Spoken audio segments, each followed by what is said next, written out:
오늘의 주요 뉴스입니다. 미군이 호르무즈 해협에서 납부한 이란 선박 5천 개의 컨테이너를 모두 수색하고 있습니다. 무슨 일일까요? 아마 긴장을 높이는 이유, 이 협상 때문이겠죠. 미국과 이란의 리턴 매치 상황 전해드리겠습니다. 정동영 통일부 장관이 쏘아올린 북한 핵시설 발언. 정말 한미 관계에 이상 기류가 생긴 건지 짚어보겠습니다. 뉴스에 시작합니다. 저는 동정민입니다. 미군이 호르무즈 해협에서 납포한 이란 선박 이 투스카오를 수색하는 모습인데요. 거기 실린 컨테이너 5천 개를 수색했는데 이 선박 중국에서 출발한 배입니다. 중국과의 연관성을 조사하고 있습니다. 첫 소식 장하연 기자입니다. 미 중부사령부가 이란 화물선 투스카호를 납포한 뒤 선박에 실린 화물 수색을 진행하고 있다고 밝혔습니다. 배에 실린 컨테이너 5천 개를 조사하고 있는데 민간 산업용이지만 군사적으로 전용될 수 있는 이중용도 물자가 실려 있다고 미국은 보고 있습니다. 로이터 통신은 해당 선박이 과거에도 이중용도 물자를 운송한 전력이 있다며 미국이 해당 해운사가 이란의 탄도미사일 관련 물자 운송에 활용된다고 지적한 바 있다고 전했습니다. 선박 자동 식별장치 분석 결과 실제로 해당 선박은 지난달 25일 중국 상하이 북쪽 타이칭항에 정박한 뒤 남부 가오란항에서 컨테이너를 적재했고 이후 말레이시아를 거쳐 이란으로 향하고 있던 것으로 확인됩니다. 가오란항은 고체 로켓 연료의 핵심 물질인 과염소산 나트륨 등 화학물질 적재지로 알려져 있습니다. 월스트리트 저널도 투스카오는 중국 항구를 자주 드나들었고 불법 환적이 이루어지는 해역에서도 활동한 이력이 있다며 중국은 과거 이란의 탄도미사일 프로그램에 필요한 화학물질을 공급한 전례가 있다고 전했습니다. 니키 헤일리 전 유엔 대사도 자신의 SNS에 중국이 이란 정권을 떠받치고 있다는 사실을 다시 한번 보여준다는 글을 올렸습니다. 한편 이란 외무부는 미국이 국제법과 휴전협정을 위반했다며 선박과 선원들의 즉각 석방을 요구하고 유엔 등의 공식 항의 서한을 제출했다고 밝혔습니다. 채널A 뉴스 장하연입니다. 미국은 합의 때까지는 절대 호르무즈 해협 봉쇄를 풀지 않겠다는 입장입니다. 실제로 미 해군은 다가오면 이렇게 경고 방송을 하고 있고 27척이나 돌아갔다는데요. 이란은 이 보란 듯 뚫고 간 이란 선박이 있다고 주장하고 있습니다. 배정현 기자입니다. 대형 선박이 호르무즈 해협을 항해하고 사격 태세를 갖춘 미 해군이 뱃머리를 돌리라며 경고 방송을 보냅니다. This blockade of Iranian ports will be enforced and applies to all vessels regardless of flag. If you attempt to run the blockade, we will compel compliance with force. 미 중부사령부는 이란 항구를 봉쇄한 뒤로 일주일 동안 호르무즈 해협 인근에서 되돌려 보낸 선박이 27척이라고 밝혔습니다. 이란 봉쇄가 완벽하게 이루어지고 있다는 점을 연일 강조하는 겁니다. 트럼프 대통령도 현지 시각 어제 SNS에서 합의를 이룰 때까지 봉쇄를 해제하지 않을 것이라며 이것이 이란을 완전히 무너뜨리고 있다고 주장했습니다. 하지만 이란은 선박들이 해협을 통과하고 있다고 반박했습니다. 이란의 반관영 매체는 인도로 향하는 이란 화물선 쇼자 2호가 현지 시각 오늘 호르무즈 해협을 지나고 있다고 보도했습니다. 선박 추적 사이트를 확인해 보면 쇼자 2호는 이란 캐슘섬 인근에서 출발한 걸로 보이는데 중간에 항적 식별 장치를 껐다가 해협 통과 후 켠 듯한 정황이 확인됩니다. 이란 관영통신 파르스 통신도 이란 당국의 허가를 받고 호르무즈를 통과하는 선박들이 있다며 영상을 소개하기도 했습니다. 채널A 뉴스 배정현입니다. 지금 호르무즈 해협엔 전 세계 선박 2,000척이나 갇혀 있습니다. 전쟁 시작된 지 53일 이렇게 길어지다 보니 이젠 어떻게든 나가보려고 안간힘을 쓰고 있습니다. 자, 이 선박들 나갈 때 공격받을 위험을 조금이라도 낮추려고 페인트를 덧칠해서 선적이나 선명을 가리거나 바꾸는 배까지 포착되고 있습니다. 광민영 기자가 단독 취재했습니다. 호르무즈 해협 안쪽에 있는 우리 유조선이 수신한 이란 혁명수비대 무전입니다. Strait of Hormuz is still blocked. No ship is allowed to pass through the Strait of Hormuz and TSS. 배들의 해협 통과를 공개적으로 막는 내용입니다. 해협 안쪽 일부 외국 배들은 공격받을 가능성 낮추기에 나서고 있습니다. 해협 안쪽 바다에서 포착된 대형 선박 뒤쪽에는 배 이름과 선적 국가가 적혀있던 부분에 파란색 페인트 덧칠 흔적이 보입니다. 그 위에 실제와 다른 소속 정보를 적어 이란군과 미군을 교란시킬 목적으로 보입니다. 우리 유조선 선원은 선미에 페인트 칠하고 다른 외국어를 적은 걸 망원경으로 봤다고 말했습니다. 일부 외국 배들은 위치 정보를 보내는 자동 식별 장치를 끈 채 운항 중입니다. 선박 위치를 숨기는 이른바 암흑 항해를 하며 해협을 몰래 빠져나갈 기회를 엿보고 있습니다. 봉쇄가 장기화되면 위험을 무릅쓰고라도 해협 통과에 도전하는 배가 나올 수 있다는 관측도 나옵니다. 채널A 뉴스 광민경입니다. 이 호르무즈 해협에 진을 치고 있는 미군의 경고도 수위가 높아지고 있습니다. 우리 배들도 받고 있다는 이 경고 무전, 그 내용이 무엇인지 최다희 기자가 단독 보도합니다.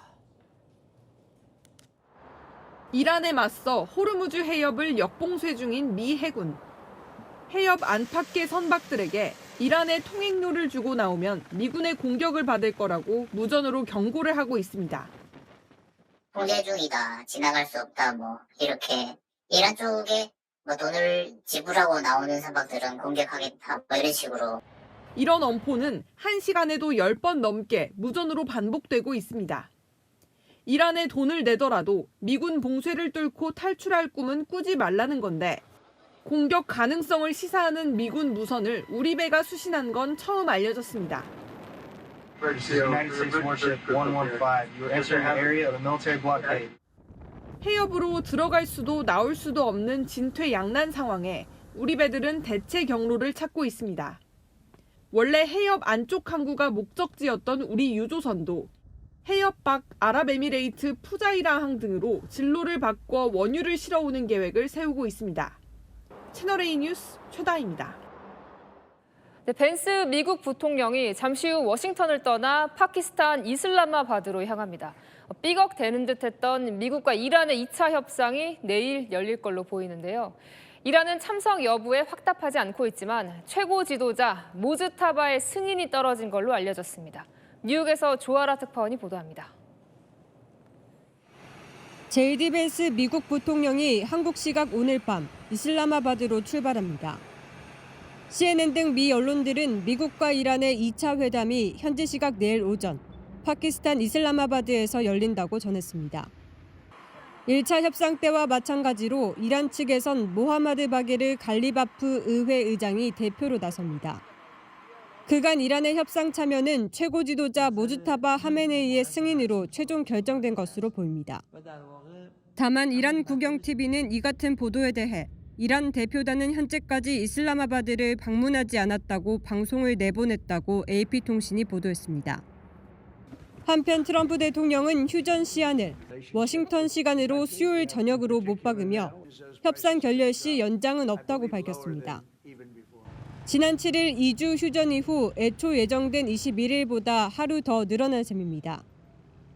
협상 교착 국면에서 시간을 더 벌어보려는 의도라는 해석이 나옵니다.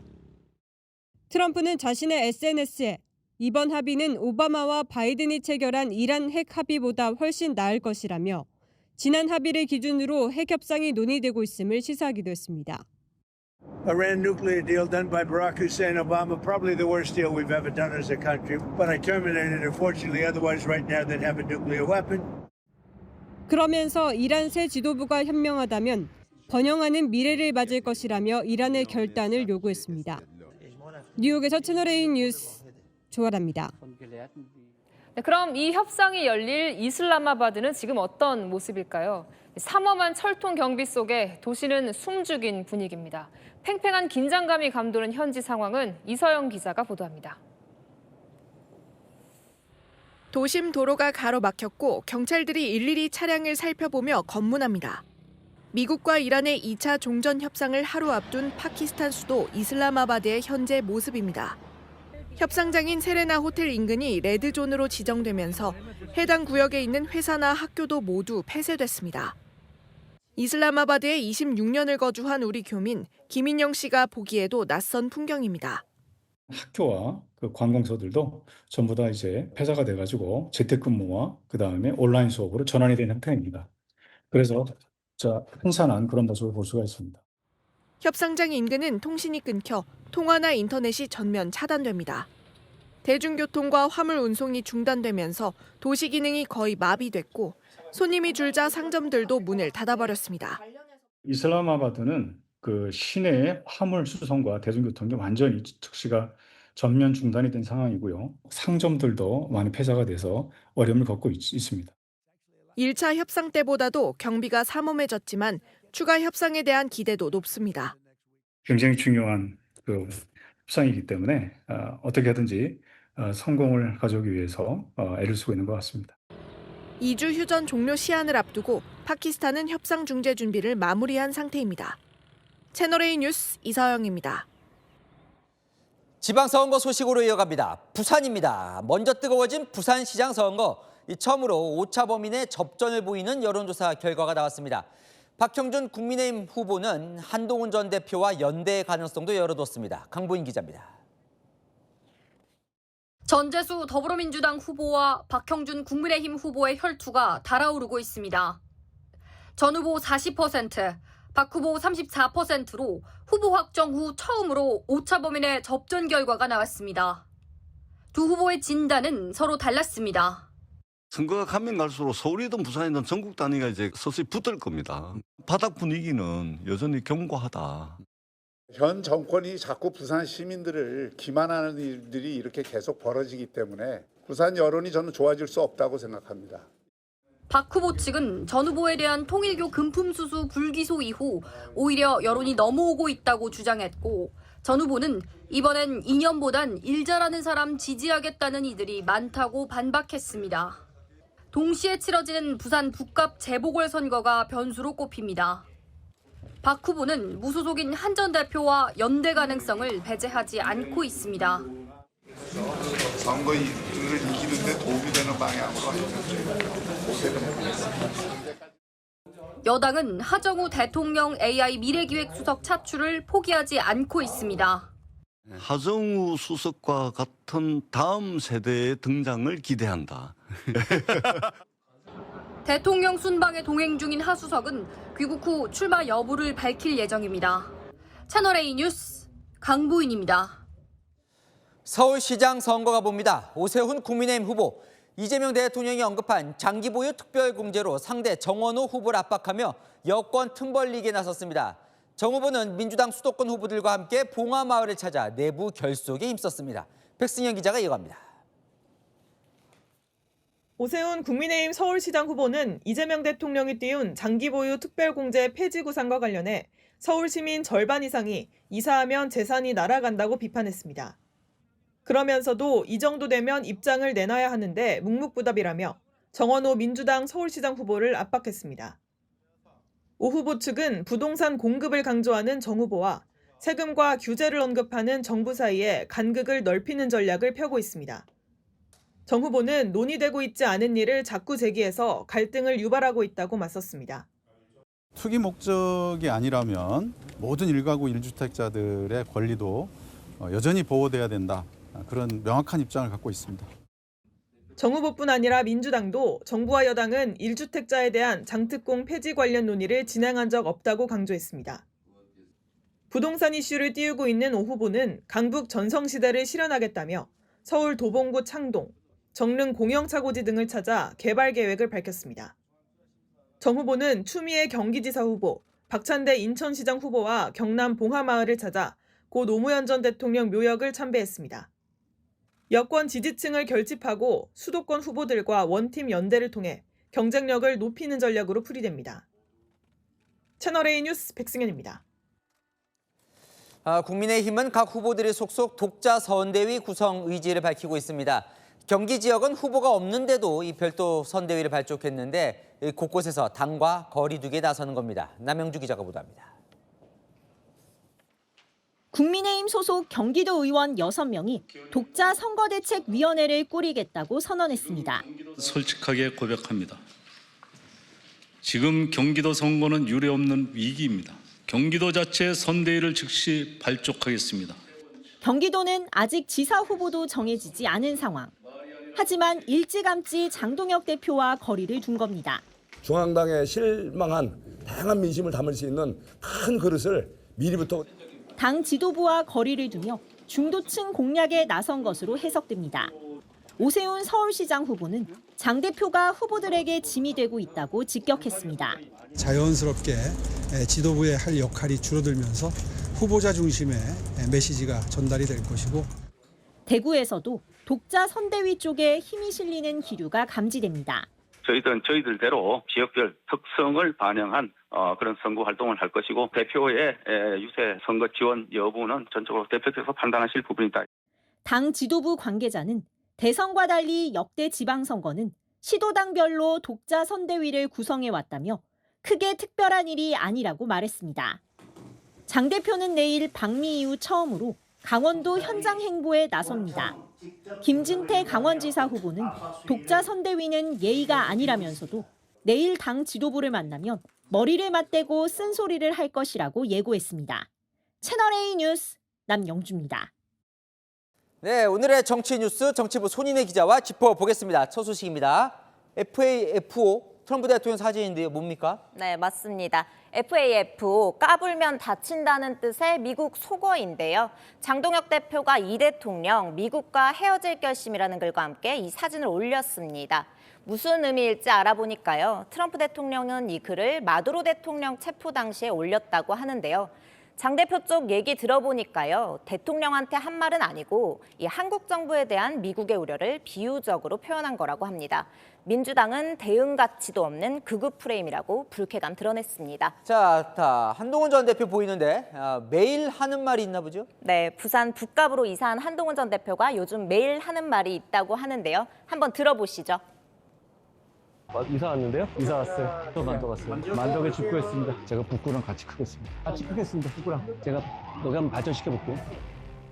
네, 누구를 만나든 북갑에 이사 왔고 북갑에서 끝까지 정치하겠다는 말을 계속하고 있습니다.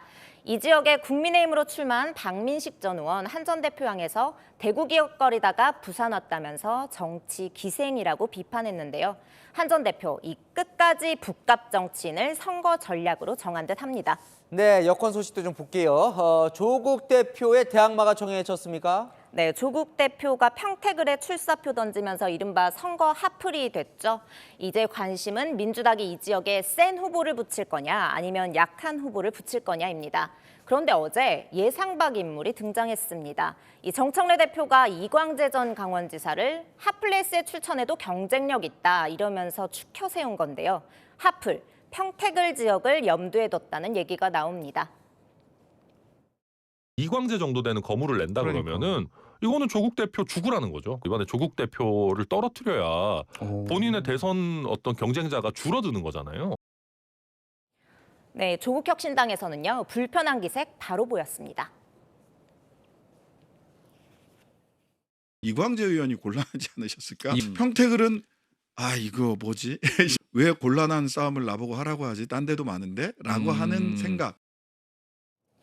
네, 조국 대표 오늘 평택을에 전입 신고했는데요. 평택을 최대 5파전까지 얘기 나옵니다. 네, 다음이요. 김용 전 부원장과 김남국 대변인 경쟁자예요? 네, 두 사람 그야말로 친명 핵심인데요. 그런데 안상갑 공천을 두고 이 경쟁자가 됐습니다. 김용 전 부원장 오늘 김남국 대변인 향해서 아주 친한 후배지만 이미 한 번 전략 공천 받았기 때문에 또 받는 건 특혜다라고 직격했습니다.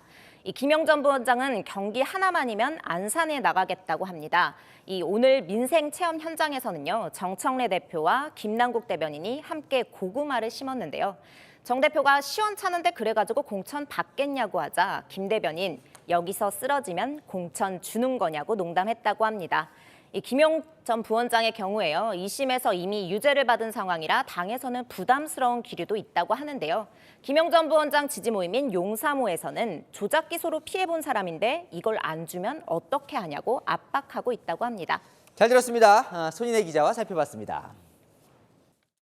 네, 오늘 국회에서 열린 조작 기소 국정조사에는 대장동 사건 키맨인 남욱 변호사와 강백신 검사가 또 출석했는데요. 국민의힘은 남 변호사를, 민주당은 강 검사를 몰아붙이며 신경전을 벌였습니다. 무슨 대화가 오갔을까요? 최재원 기자입니다. 국민의힘은 대장동 키맨 남욱 변호사에게 천화동인 1호는 누구 것이냐고 따져 물었습니다. 누구 겁니까?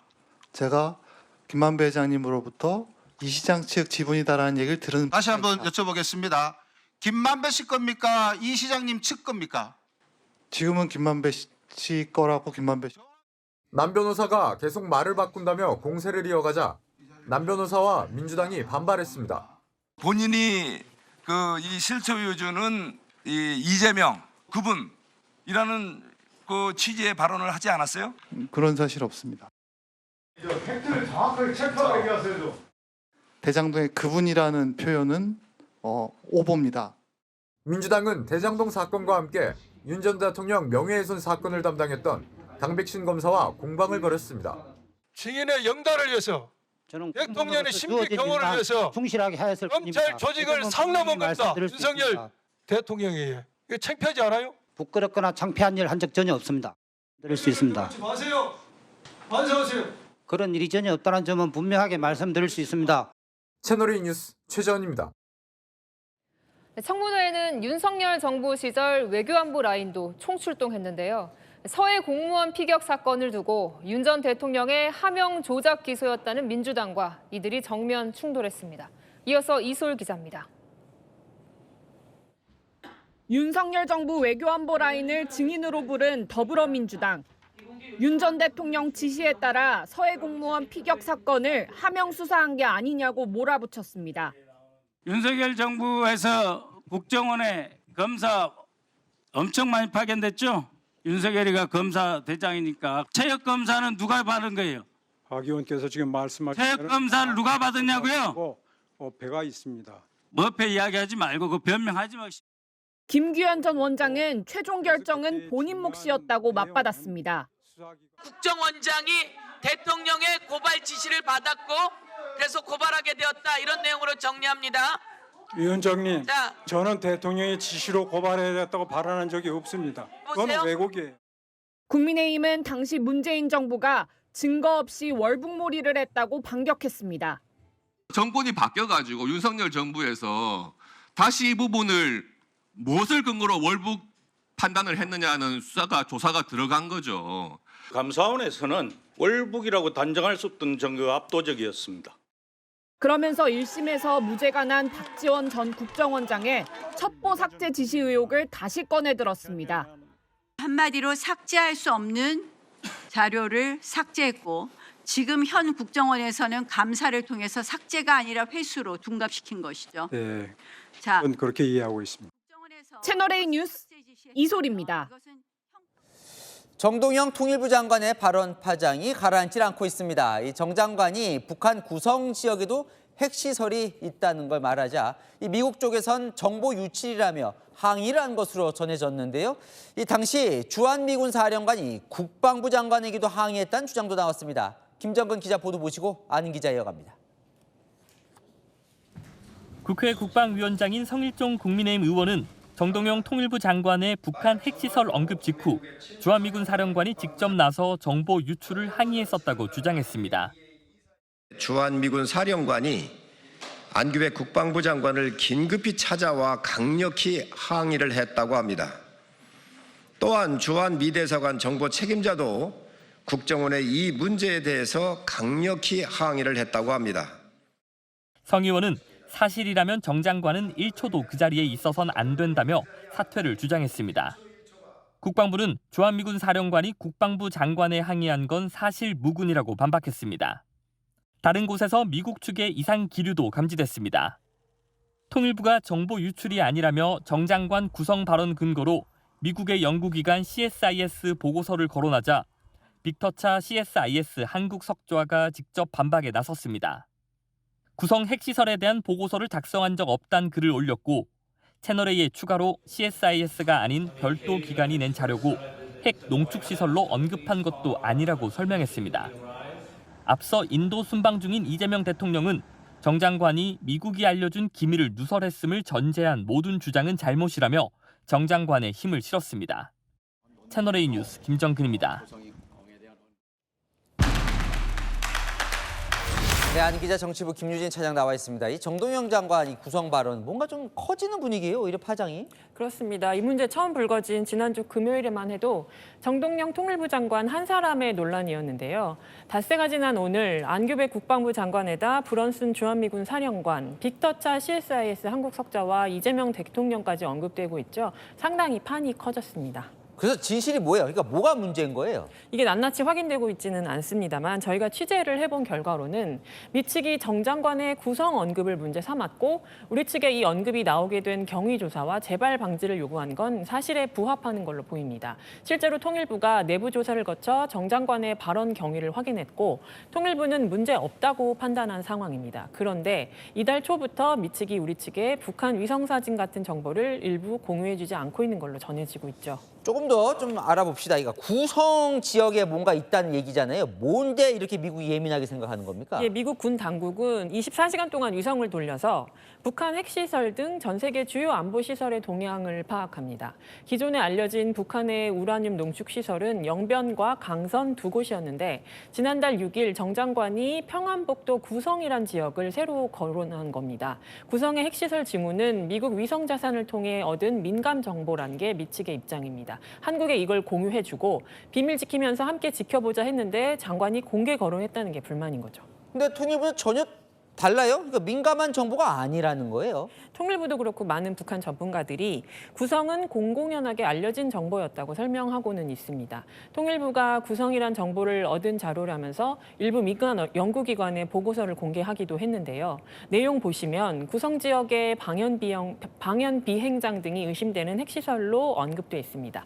언론 보도로도 많이 거론됐다는 게 통일부 주장이고 대통령도 여기에 힘을 실었습니다. 물론 뭐 정보 유출이냐 아니냐도 지금 의견이 다르지만 이 구성의 핵시설이 뭐 그렇게 공공연한 거라면 뭐 이렇게 특별히 이렇게 문제 삼되는 이유가 뭐 있습니까? 이게 상황이 이렇다 보니까요. 미국이 문제 삼은 정 장관의 구성 언급은 일종의 본보기일 뿐이고 사실은 그동안 한국 정부에 쌓여온 불만이 원인 아니냐 이런 해석이 이어집니다. 오늘 거론된 브런슨 사령관은 지난 2월 주한미군의 서해훈련 문제로 안규백 장관에게 사과했다는 보도 나왔을 때 사과한 적 없다고 공개 반박했던 인물입니다. 미국은 과거 DMZ법이나 한미연합훈련 축소 같은 문제로도 불만을 표시해왔죠.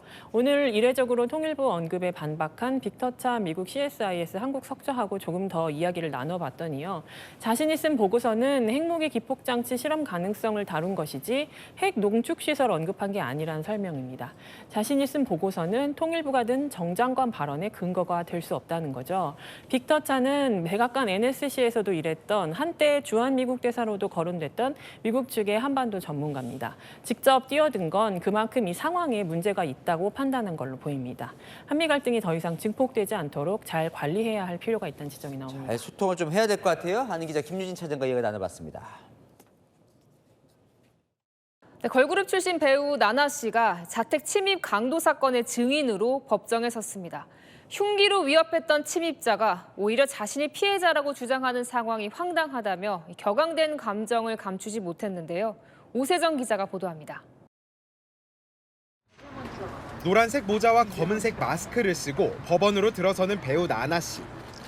지난해 11월 자신의 집에 침입한 30대 남성의 강도상해 혐의 재판에 증언을 하러 왔습니다.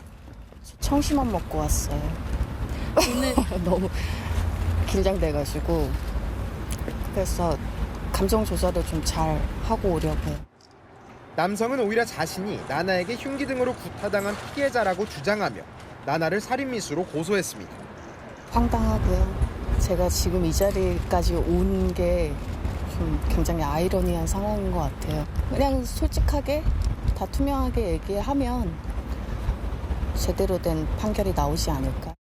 나나는 법정에서 피고인석에 앉은 남성과 마주하자 재미있냐, 내 눈을 똑바로 쳐다보라고 말하며 격앙된 감정을 드러내다 판사의 제지를 받기도 했습니다.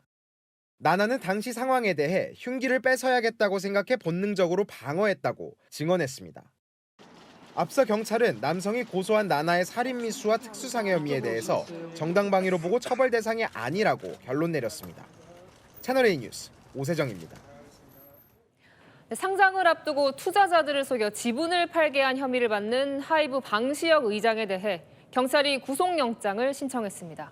주한 미국 대사관이 방 의장의 출국 금지를 풀어달라고 요청한 지 얼마 지나지 않은 이 시점에 영장을 신청한 배경이 관심인데요.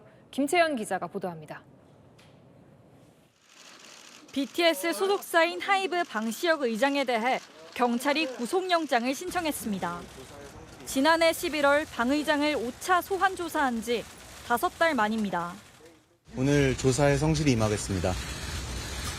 IPO 절차 중에 지분 매각하라고 지분하려고 한 거 맞으십니까? 방 의장에게 적용된 혐의는 사기적 부정거래.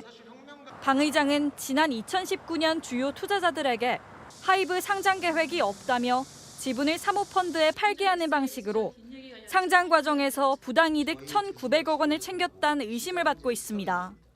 영장 신청 시점을 놓고도 다양한 해석이 나옵니다. 이달 초 주한 미 대사관은 방 의장의 미국 방문을 위해 출국 금지를 풀어달라고 경찰청에 요청했고 최근 이 사실이 공개됐습니다. 구속영장이 발부되면 출국 금지 해제나 미국 방문은 당분간 불가능합니다. 경찰은 미국의 출금 해제 요청과 영장 신청은 무관하다는 입장. 방 의장 측은 성실히 수사에 임했는데도 구속영장이 신청돼 유감이라고 밝혔습니다. 채널A 뉴스 김채연입니다. 네, 사회부 서상희 사건팀장과 사건을 보다 시작합니다. 첫 번째 사건부터 보겠습니다. 자전거를 판매하는 것 같은데 비밀이라뇨? 네, 자전거를 판매하는 남성 진짜 정체가 따로 있었습니다. 영상을 보시죠. 인천으로 가보겠습니다. 한 남성이요. 전기 자전거를 타고 나타나더니 골목길에 세워놓고 자전거 이곳저곳을 열심히 닦습니다. 이 자전거를 중고 매물로 내놓고 구매자가 오길 기다리는 건데요. 그런데 나타난 사람들 사복 경찰이었습니다. 경찰이 여기를 왜 왔죠? 시간을 거슬러 올라가 보시죠. 새벽 시간 도로가인데요. 오른쪽에 세워놓은 전기 자전거가 흔적도 없이 사라집니다. 어디로 갔을까요? 중고거래 장터에 시가 170만 원 상당 전기 자전거를 튼튼한 자전거라고 떡하니 매물로 올려놨습니다. 자전거 주인의 신고를 받은 경찰, 중고거래 앱에서 구매자인 척 말을 걸었는데요. 거래 시간과 장소도 정했습니다. 경찰관 사복으로 갈아입고요. 잠복 차량을 타고 출동을 하는데요. 약속 장소에서 자전거를 팔 생각만 하던 30대 남성, 경찰에 딱 걸렸습니다. 네, 다음 사건도 이어서 보겠습니다. 여기도 지금 경찰이 출동한 것 같은데 어디입니까? 편의점인데요. 네. 저희가 확보한 영상을 보면서 설명드리도록 하겠습니다. 그제 오후 서울 강남구의 편의점입니다. 주황색 옷을 입은 남성이 서성대는 모습 보이는데요. 잠시 뒤에 경찰이 출동을 하고요. 남성에게 다가가 무언가를 빼앗습니다. 곧바로 손을 뒤로 해 수갑을 채우는데요. 경찰이 뺏은 물건, 남성이 가지고 있던 흉기였습니다. 편의점 앞에서 왜 흉기를 가지고 있었을까요? 이 남성 집에서 가족과 말다툼을 하고 홧김에 흉기를 가지고 나왔다 진술했다고 하는데요. 공공장소에서 흉기를 소지한 혐의로 경찰 조사를 받게 됐습니다. 다음 사건 보실까요? 오늘 오전 평택 제천고속도로로 가보겠습니다. 도로 한가운데 뒤집힌 차량에서 시커먼 연기와 함께 불길이 치솟습니다. 소방대원들이 진화 작업을 벌이는데요. 화물차가 앞서가던 SUV를 들이받으면서 4중 추돌 사고가 났습니다. 다행히 사망자는 없었지만 차량이 난 불을 끄느라 1시간 30분 정도 차량 정체가 빚어졌습니다. 네, 여기까지 듣겠습니다. 서상희 기자였습니다. 네, 다음 소식입니다. 어제 사망 사고가 발생한 물류센터 집회 현장입니다. 화물연대 조합원들이 대거 집결했는데요. 경찰과 몸싸움까지 벌어지면서 긴장감이 높아지고 있습니다. 홍진우 기자가 현장 상황 전해드립니다. 붉은 띠를 두른 화물연대 조합원들이 경찰청 진입을 시도합니다. 경찰관들이 입구를 막으면서 몸싸움이 벌어집니다. 화물연대 조합원이 진주 물류창고에서 나오던 시우 편의점 물류 차량에 치여 숨진 사고와 관련해 길을 터준 경찰의 책임이 있다며 경남경찰청장과 면담을 요구하고 나선 겁니다. 사고 당시 상황이 담긴 영상을 공개하면서 책임 소재를 둘러싼 갈등 역시 커지는 모양새입니다. 시우 진주 물류센터엔 전국 화물연대 조합원 1,700명이 집결했습니다. 경찰은 26개 기동대 1,500여 명을 투입해 만일의 사태에 대비하고 있습니다. 자칫 충돌할 가능성을 배제할 수 없는 만큼 긴장은 고조되고 있습니다. 화물연대는 CU 편의점을 운영하는 원청인 BGF 리테일에 의해 사실상 근로조건이 결정된다며 처우 개선을 위한 직접 교섭을 요구하고 있습니다. 반면 BGF 리테일 측은 배송 기사들이 외부 운송사와 개별로 계약을 맺은 만큼 직접 교섭 의무가 없다는 입장입니다. 경찰은 사고를 낸 화물차 운전자에 대해 구속영장을 신청할 방침입니다. 채널A 뉴스 홍신우입니다. 네, 봄이면 꽃이 흐드러지게 피는 동네. 여기 살면 얼마나 좋을까 싶지만 주민들은 반갑지만은 않습니다. 매년 몰려드는 인파에 일상생활이 어려울 정도라는데요. 꽃놀이가 휩쓸고 간 동네는 어떤 모습일까요? 권경문 기자가 현장 카메라에 담았습니다. 집이 코앞인데 못 갑니다.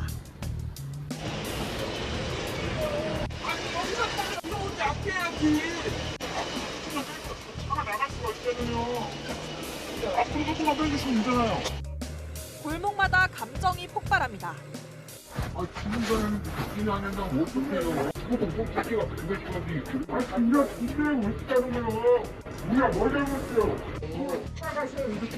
어디 빠지라고 쉬고 나 뛰다가 하니까 나쭉 빠진다고. 봄꽃 축제마다 이 상황은 반복됩니다. 주택가 한가운데 꽃동산이 있어서입니다. 이렇게 차가 들어오니까 미쳐버리는 거예요. 들어오는 차들은 다 외부 차량이에요, 그러면? 다 외부 차량이지 거의. 그러니까 이 꽃동산만 하면 사람 미쳐버린다니까. 드디어 빠져나갈 수 있을까요? 아저씨 또 막히셨어요, 여기서. 관광객차 못 들어온다고 써놨습니다. 그런데도 밀고 들어옵니다. 여기에 이제 여기 공간에다 대고 싶어서 좀 더 가까운 데를 찾는 거예요. 근데 관광객 차를 안 막아요, 아예? 지금 막고 있는데 계속 돌아요. 주민은 주민대로 날리고 관광객은 관광객대로 날리고. 쌓이고 쌓인 주민은 이제 참지 않겠답니다. 가만히 있어, 내가 그쪽에 전화할게. 네, 고객님. 완산구청 당직실이요. 완산구청 안내를 원하시는 라고 말씀해 주세요. 예. 지금 직원들 나와 있어. 누가 나와 있어요? 이 번호를 전화하세요. 안 주면 내일 진짜 복잡하니까 얼마나 걸리겠어요. 그냥 차 세우고 가보려고. 주민 통행증 없는 차가 여기까지 침범했습니다. 선생님 댁인데 댁 앞에 대고. 어떤 일이 되는 걸 모르지 내가 어떻게 하겠어 이걸. 전화번호 전화하면 되잖아. 한번 해봐요 전화 불러. 해볼게요. 네. 지금 제가요? 아니요. 됐어. 세상에 거기다 차를 붙인 게 그 말이 되냐고. 관광객이신 거죠? 너무 집 앞에 내셔가지고 주민분이 선생님 저 전화 드렸었는데 찾을 데가 없어가지고 또 저기다 놓고 어디다 놓고 가려고 하니까 너무 먼 것 같고. 주차는 하고 싶고 단속은 싫습니다. 생리대예요. 앞에는 안 가렸는데 카메라 때문에. 방범용 시스템인데. 그것 때문에 가려둔 거구나. 구청이 마련한 주차 공간이 5곳, 천여 면입니다. 하지만 이틀간 온 사람만 4만 명입니다. 화살이 지자체로도 향하는 이유입니다. 화장실 이동실 좀 갖다 놔 제발. 왜요? 화장실 보고 들어와. 똥배나고 막 똥배는 받고 들어와. 여기 사람들 진짜 골 때려. 다른 지역처럼 축제를 위해서 만들어진 공간이 아니다 보니까 이게 좀 한계가 그거를 최대한 좀 없게 하기 위해서 한 게 지금 그 교통 통제인 거죠. 만개한 꽃 앞에서도 무질서가 판을 칩니다.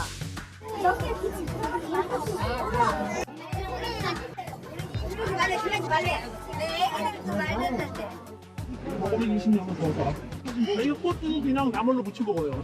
어머니 이거 따 먹어도 되는 거예요? 먹어봐. 이 꽃놀이를 위해 누군가의 일상이 무너지고 있는 건 아닌지. 여기 사람들이 와서 구경하는 건 좋아요. 하는 사람이 며칠가 불편해도 되는데 방법이 잘못됐다는 거예요. 현장 카메라 권경문입니다.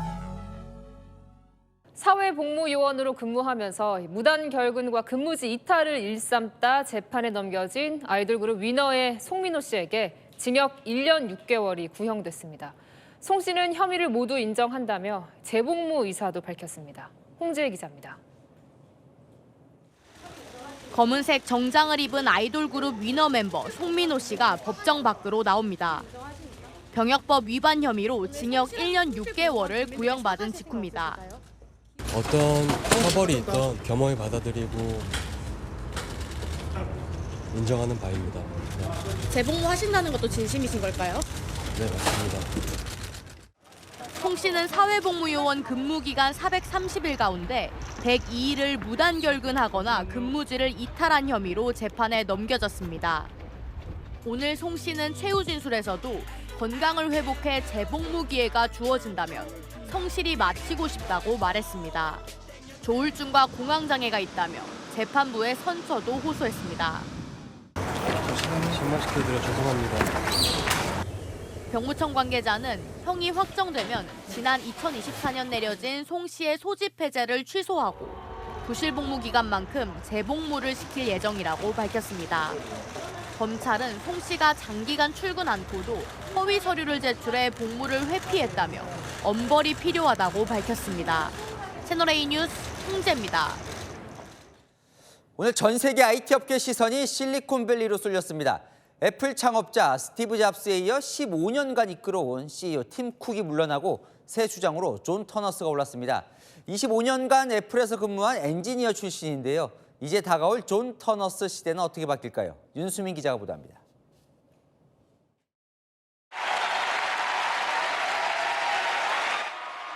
팀 쿡 애플 CEO가 무대 위로 한 사람을 불러냅니다. And to tell you all about it, I want to bring up my colleague, John Ternus, Vice President of Hardware Engineering. John! 어깨를 툭 치며 친밀감도 드러내는 이 사람. 팀 쿡 CEO의 후임으로 낙점된 존 터너스입니다. In fact, this really is the iPad we dreamed about building from the very beginning. 존 터너스 부사장은 25년간 애플에 몸담은 순혈 애플맨으로 에어팟, 맥, 아이패드 개발을 이끈 제품 전문가이자 애플 내 가장 젊은 리더입니다. 창업자 스티브 잡스에 이어 팀 쿡이 15년간 애플워치, 에어팟, 애플 TV 등 공급망과 제품군 확장으로 운영의 애플을 완성했다면 터너스는 잡스처럼 제품 자체의 완성도와 혁신에 다시 승부를 걸 것으로 보입니다. I think the iMac has really become our desktop of choice for not only consumers but prosumers and a lot of our professional customers as well. 특히 AI 지각생이란 평가를 받는 만큼 터너스에겐 AI 혁신 과제가 크다는 분석입니다. 존 터너스 부사장은 오는 9월 애플의 CEO로 공식 취임합니다. 채널A 뉴스 윤수민입니다. 올해 퇴출을 앞뒀던 이 못생긴 노병 전투기가 중동 전쟁으로 화려하게 부활했습니다. 혹 멧돼지라는 별명이 붙은 A-10 공격기인데요. 느리고 큰 덩치가 오히려 재평가를 받고 있다고 합니다. 이현재 기자가 보도합니다. 미 공군 장관이 현지 시각 오늘 A-10 공격기의 수명을 2030년까지로 연장하겠다고 밝혔습니다. A-10 공격기는 1976년부터 활약해 올해 50살 먹은 노병 공격기로 투박하고 묵직한 외형 탓에 홍멧돼지라는 별명이 붙었습니다. 500kg이 넘는 조종사 보호용 장갑을 둘렀고 엔진 하나가 꺼지거나 꼬리 날개 하나가 부서져도 비행이 가능할 정도로 엄청난 맷집도 자랑합니다. 최고 속도가 시속 700km로 느린 데다 큰 덩치 탓에 적 레이더에도 잘 걸려서 올해 퇴역 예정이었지만 오히려 낮은 고도에서 느리게 오래 비행할 수 있어 이란 자폭 드론과 호르무즈 해협의 소형 고속정 사냥에서 탁월한 성과를 보였습니다. The A-10 Warthog is now in the fight across the southern flank and is hunting and killing fast attack watercraft in the Straits of Hormuz. 특히 이란 미사일에 격추된 뒤 실종됐던 F-15E 전투기 탑승자 구조작전에서 맹활약하며 부활한 겁니다. 미군은 최신식 전자전 공격기도 추가 배치했습니다. 미국 안보 전문가에 따르면 EA-18G 그라울러 12대가 중동 전선에 추가 배치되는 것으로 전해졌습니다. 공습 시작 전에 적진으로 침투해 적의 레이더와 통신망을 먹통으로 만드는 역할을 합니다. 미국 본토에서 날아온 EA-18G 12대는 현재 포르투갈의 라제스 공군기지에 머물고 있고 앞으로 2에서 3일 안에 이스라엘 네바팀 공군기지로 이동할 것으로 전해집니다. 전자전 공격기 추가 배치가 곧 대규모 공습이 재개될 가능성을 암시한다는 전망도 나옵니다. 채널A 뉴스 이현재입니다. 트럼프 대통령이 또 장관을 바꿨습니다. 최근 여성 장관 3명을 잇따라 경질했는데요. 그 이유가 뭘까요? 문예빈 기자가 보도합니다. 현지 시각 어제 미 백악관이 노동장관 로리 차베스 디레머의 사임을 발표했습니다. 스티븐 청 백악관 공보국장은 차베스 디레머 장관이 민간 부문의 자리를 위해 행정부를 떠난다고 밝혔습니다. 사실상 경질성 퇴진이라는 해석이 나오고 있습니다. 차베스 디레머는 공화당 인사로는 드물게 2022년 오리건주에서 여성 연방 하원 의원에 당선된 인물입니다. 지난 대선 뒤 트럼프 대통령에게 발탁돼 2기 행정부 초대 노동장관에 올랐습니다. As your Secretary of Labor, I'm working with President Trump to make sure American jobs go to American workers first. 하지만 취임 뒤 경호인력과의 부적절한 관계, 공적 자원의 사적 이용, 직원 대상 부적절한 메시지 의혹까지 불거지며 논란이 되자 결국 물러나게 됐습니다. 이로써 트럼프 2기에서 물러난 장관은 한 달 반 사이 벌써 3명으로 늘었습니다. 지난달에는 강경 이민 정책의 얼굴이었던 크리스티 놈 국토안보장관이 총격 사건 대응 논란 등으로 교체됐습니다. 이달 초엔 트럼프 충성파로 꼽히던 팸 본디 법무장관도 해임됐습니다. 트럼프는 본디 장관이 주도한 앱스타인 파일 대응과 정적 수사에 소극적이었다는 점에 불만을 가진 것으로 전해졌습니다. 블룸버그 등 외신은 이란 전쟁 장기화와 지지율 하락으로 정치적 부담이 커진 트럼프가 11월 중간 선거를 앞두고 이딴 인사교체로 분위기 쇄신에 나선 것 아니냐는 해석을 내놨습니다. 채널A 뉴스 문예빈입니다. 다카이치 일본 총리가 거침없이 군사 대국화에 나서는 모습입니다. 살상 무기도 수출할 수 있도록 규정을 바꿨습니다. 군사 훈련도 열심이고 이 전범이 합사되어 있는 야스쿠니 신사에 공물도 보냈습니다. 도쿄 송창호 특파원입니다. 일본 정부가 살상 무기를 수출할 수 있도록 규정을 바꿨습니다. 2014년 아베 총리는 사실상 금지돼 있던 무기 수출을 비전투 목적에 한해 가능하도록 완화한 바 있습니다. 그런데 다카이치 총리가 이번에 모두 풀어버린 겁니다. 同盟国、同志国の抑止力、対処力の強化に資するとともに、我が国の防衛生産、技術基盤の維持強化につながるものと認識しています。 다카이치 총리는 주변국의 시선을 의식하는데 평화 국가로서의 기본 이념을 견지하는 데엔 변함이 없다고 했습니다. 하지만 일본의 군사 대국화엔 속도가 붙고 있습니다. 일본 자위대는 사실상 중국을 겨냥한 미군과 필리핀군의 연례 합동훈련에 처음으로 공식 참가해 지대함 미사일 시험 발사 등에 나섭니다. 이런 가운데 다카이치 총리는 태평양 전쟁 A급 전범이 압사된 야스쿠니 신사의 봄 제사 기간에 맞춰 공물을 보냈습니다. 내각 총리 대신 다카이치 사나의 명의로 보냈지만 일본은 개인 자격이라고 강조했습니다. 高市総理は私人の立場で真榊を奉納されたものと理解をしており 한국 등 주변국의 반발 가능성에 직접 참배는 보류할 것으로 전해졌습니다.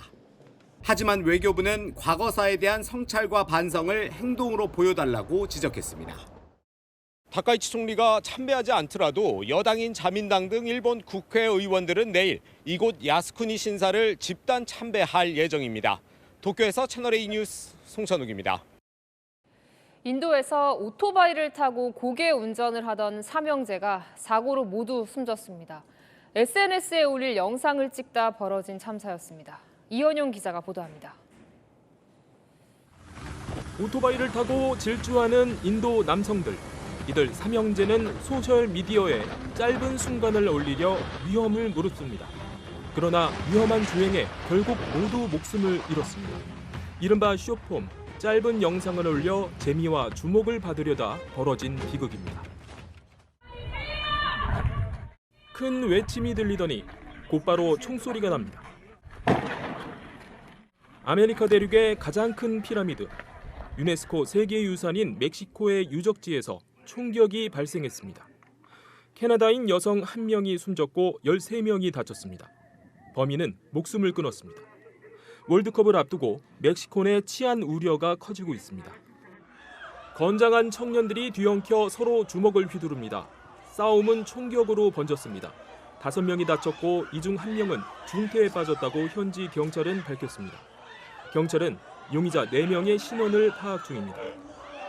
영국 국왕 찰스 3세가 4년 전 세상을 떠난 고 엘리자베스 2세 여왕의 100번째 생일이 됐을 날을 기념해 영상 메시지를 공개했습니다. To celebrate anew the many blessings of her memory. God bless you, darling Mama. You remain forever in our hearts and prayers. 찰스 3세 국왕은 선함이 결국 승리할 것이란 그녀의 믿음과 더 밝은 내일은 결코 멀리 있지 않다는 믿음에서 위안을 얻는다고 말했습니다. 그러면서 14살의 나이로 엘리자베스 공주로서 처음 방송에 나섰을 때 그녀가 한 말을 떠올렸습니다. We could each play our part to make the world of tomorrow a better and happier place.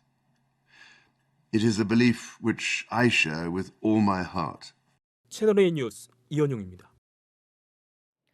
네, 중국의 한 게임 중계 방송인데요. 여성 해설가가 온몸을 새까맣게 분장한 채 나타났습니다. 짧은 치마 같은 노출 의상을 입었다는 이유로 비난을 받자 이렇게 대응한 겁니다. 무슨 일이 있었던 건지 배유미 기자가 보도합니다. 얼굴을 새까맣게 칠한 여성이 하얀 이를 드러내며 활짝 웃습니다. 검은 타이즈로 손발까지 꽁꽁 감싸 마치 그림자 같은 모습입니다. 중국의 한 게임 방송 해설가입니다. 충격적인 등장에 남성 출연자들도 웃음을 참지 못합니다. 이 해설가는 평소 자신의 의상이 선정적이라는 지적이 잇따르자 항의하기 위해 전신을 가리는 퍼포먼스를 벌인 걸로 알려졌습니다. 트레일러를 연결한 대형 트럭이 사거리를 통과하는 순간 전신주가 힘없이 고꾸라집니다. 뒤따르던 오토바이 2대가 끊어진 고압전선에 엉켜 뒤로 끌려갑니다. 트럭에 걸린 전선이 주변을 덮치며 벌어진 일입니다. 다행히 인명피해는 없었습니다. 중국의 한 국수집에 걸린 광고 문구입니다. 때려야 순해지는 아내, 반죽할수록 쫄깃해지는 면. 지역 속담을 인용한 것이라지만 가정폭력을 정당화하는 시대착오적 발상이란 비판이 쏟아졌습니다. 논란이 커지자 현지 당국은 광고법 위반으로 현수막을 즉시 철거하고 식당 대표에게 교육 처분을 내렸습니다. 걸쭉한 소스가 든 냄비를 국자로 휘젓자 갈색 물체가 불쑥 튀어오릅니다. 꼬리를 흔들며 순식간에 달아난 건 다름 아닌 들쥐입니다. 인도의 한 길거리 음식점에서 촬영된 영상이 확산되면서 현지 위생 상태에 대한 우려가 커지고 있습니다. 채널A 뉴스 배유미입니다. AI로 이미지 만들 때 이렇게 한글이 깨지거나 맞춤법이 엉망으로 나오곤 했죠. 한글을 깨우친 듯 이제는 감쪽 같아졌습니다. 종로 간판에 포장마차 메뉴판까지 완벽하게 재현하는데요. 영어 중심으로 설계된 AI에서 이게 어떻게 가능했을까요? 김태우 기자입니다. 포장마차에서 소주를 기울이는 일론 머스크 테슬라 CEO. 한글로 적힌 메뉴판과 지명이 자연스럽습니다. AI가 생성한 이미지입니다. 최근 AI 평가 플랫폼에 등장한 신형 모델이 한글을 정확히 구현해내며 화제를 모으고 있습니다. 그동안 AI 생성 이미지에서는 간판과 메뉴판 등에 쓰인 한글이 한자와 섞이거나 알아보기 어려운 수준으로 뭉개져서 표현됐지만 최근에는 실제처럼 읽히는 한글을 자연스럽게 구현해낼 수 있게 됐습니다. 한국은 주요 AI 매출 시장에서 미국에 이어 2위를 기록할 정도로 핵심 사용자층으로 꼽힙니다. If you think about all the industry here, from energy to semiconductors to internet companies, it's really a sort of unbelievably strong place for the adoption of AI. A great market for us. 한국 사용자들이 한글 이미지 생성과 수정 요청을 반복하며 축적된 데이터가 발전으로 이어졌다는 분석입니다. 뭐를 좀 바꿔달라. 그럼 그게 아주 중요한 데이터거든요. 한글에 대한 상당 부분 데이터를 확보하게 되는 거죠. 영어 중심으로 설계된 AI 모델 내에서 한국어에 대한 이해도를 높여 한국 소비자 공략에 나선 것으로 보입니다. 채널A 뉴스 김태우입니다. 이례적인 한파특보는 해제됐고요. 내일은 평년 기온 회복합니다. 다만 우리나라를 덮친 황사가 계속 머물겠습니다. 내일은 아침과 낮 기온이 모두 예년 수준 회복합니다. 내일 아침에는 서울 10도, 한낮에는 19도 예상되고요. 대구는 최저 10도에서 최고 20도입니다. 찬 북서풍에 황사가 섞여 들어왔는데요. 내일도 전국에서 뿌연 하늘이 예상됩니다. 내일 오전부터 모레 낮까지는 제주와 남해안에 비가 오겠고요. 예상되는 강수량은 남해안에 5에서 20, 제주에 최대 80mm입니다. 날씨였습니다. 뉴스에 마칩니다. 시청해주셔서 감사합니다.